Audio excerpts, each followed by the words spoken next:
नमस्कार। उम्मीद है आप सभी लोग स्वस्थ और सुरक्षित होंगे। मैं डॉक्टर जितेंद्र गुप्ता, डाइट प्रवक्ता हिंदी, मैनपुरी, अपने डाइट प्रशिक्षुओं के लिए एक हिंदी विषय से संबंधित हिंदी भाषा का विकास प्रकरण पे आज बातचीत करने जा रहे हैं, जिसमें हम ये देखने का प्रयास करेंगे कि हिंदी भाषा का विकास किन किन सोपानों से होते हुए आज के अपने रूप को धारण किया है। भाषा का विकास सबसे पहले हिंदी भाषा प्राचीन भारतीय आर्य भाषा का जो समय है 1500 ईसा पूर्व से लेकर के 500 ईसा पूर्व तक का समय है। यानी वह समय जब मुख्यतः भाषा पर वैदिक संस्कृत या लौकिक संस्कृत का प्रभुत्व था, उसे हम प्राचीन भारतीय आर्य भाषा के दौर में रख सकते हैं। ये जो समय है आज से लगभग 3500 से 2500 वर्ष पहले की बात है। वैदिक संस्कृत में मुख्यतः वेदों, पुराणों, उपनिषदों, अरण्यकों की रचना हुई, निर्माण हुआ। ये बहुत ही संश्लिष्ट भाषा हुआ करती थी। उसी क्रम में हम जब आगे बढ़ेंगे लौकिक संस्कृत में, तो जो संस्कृत साहित्य का जो वर्तमान स्वरूप है, जिसमें कालिदास की जो रचनाएं हैं और भी जितने कवि हैं उनकी जो रचनाएं आती हैं वो लौकिक संस्कृत में आती हैं। अगले क्रम में हम चलेंगे मध्यकालीन भारतीय आर्य भाषा। ये इसका जो समय है वो 500 ईसा पूर्व से लेकर के 1000 तक का समय है। यानी इस 1500 वर्ष के समय में मुख्यतः 3 भाषाओं का विकास देखा जाता है, पाली, प्राकृत और अपभ्रंश। और किसी एक विशेष दिन से कोई भाषा तुरंत बदल नहीं जाती है, क्योंकि भाषा के बारे में कहा गया है कि कोस कोस पे वाणी बदले, 4 कोस पे पानी। भाषा समय और सभ्यता संस्कृति के साथ धीरे धीरे बदलती रहती है। तो पहला जो रूप आता है, जो मेन अंतर आता है लौकिक संस्कृत से, वो पाली में आता है, जन भाषा। इसीलिए इसको प्रथम जन भाषा का नाम दिया गया। भगवान बुद्ध ने अपने जो उपदेश दिए हैं वो उसका माध्यम पाली को रखा है, ताकि सामान्य जन भी इस भाषा को समझ सके, ग्रहण कर सके।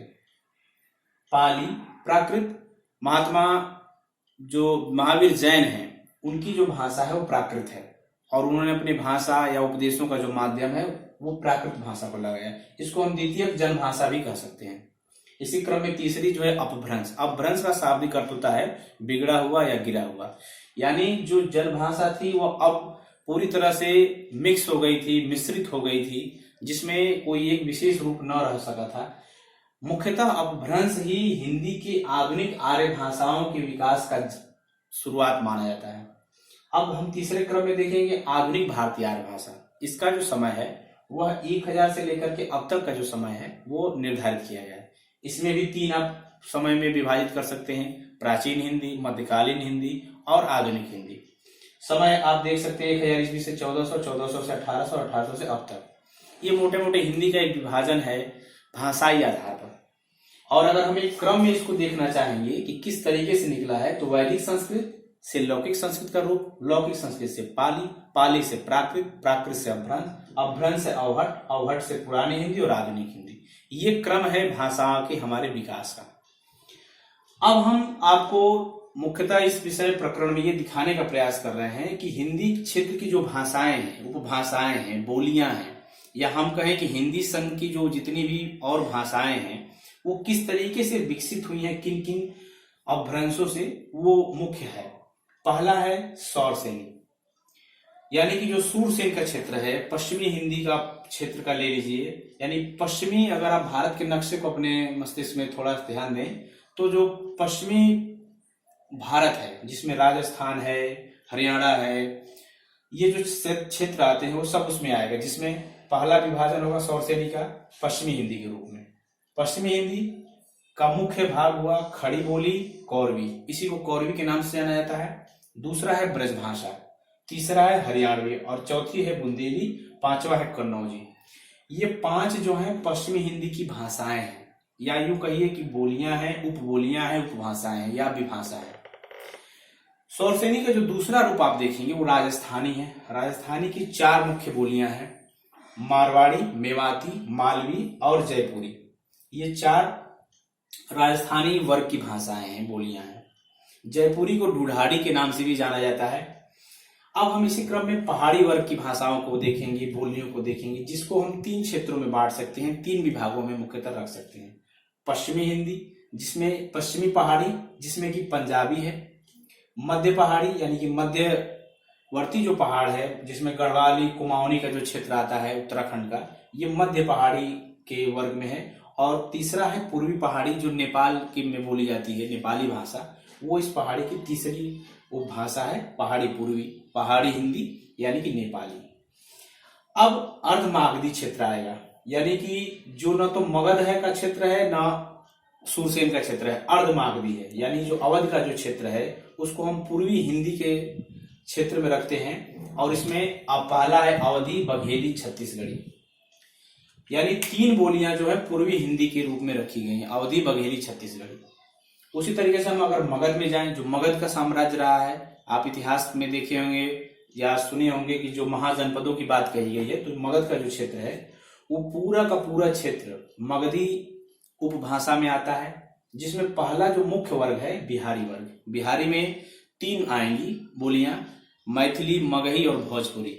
ये 3 महत्वपूर्ण बिहारी वर्ग की बोलियां हैं।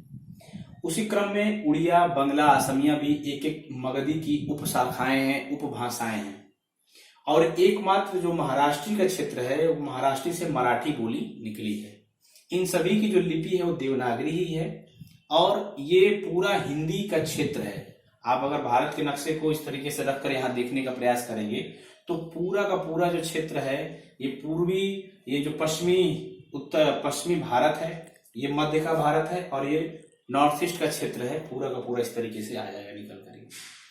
अब अगर आप सूत्रवत चाहेंगे, अगर इसको याद करना, तो एक सूत्र है इसके लिए कि आप जैसे अपने अपने तरीके से लोग याद कर सकते हैं। आप जो भी सूत्र अपना बना ले, अक्सर पूछा जाता है प्रश्न आपसे कि पूर्वी हिंदी में कौन कौन सी बोलियां आती हैं या वो भाषाएं आती हैं। तो आप चाहें तो अब तक 36 आप बना सकते हैं, जिसमें अ जो है अवधी का है, ब जो है बघेली का है, और 36 छत्तीसगढ़ी है।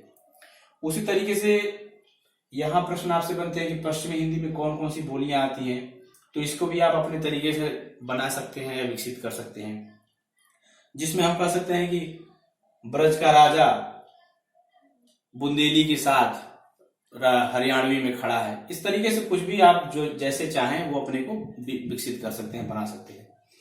इसको आप एक बार पढ़िए और समझने का प्रयास करिए, और पीडीएफ में इसका नोट्स आपको उपलब्ध करा दिया जाएगा, और इसी पर आधारित एक आपका ऑनलाइन टेस्ट इसके अगले दिन प्रारंभ कराया जाएगा। मुझे उम्मीद है, विश्वास है कि आप सभी लोगों को एक मेरा प्रयास अच्छा लगा होगा, और आप इसे अपनी अवधारणाओं को विकसित करने में काफी मदद मिलेगी। जैसा कि ये प्रकरण चाहे आपके सेमेस्टर एग्जाम हो, टेट का हो, सीटेट हो, या जो सुपर टेट है, जितनी भी प्रतियोगी परीक्षा है, इसमें से 2 से 3 प्रश्न अनिवार्य रूप से पूछे जाते हैं। मुझे उम्मीद है, विश्वास है कि आप सभी लोगों को ये मेरा प्रयास अच्छा लगा होगा। धन्यवाद।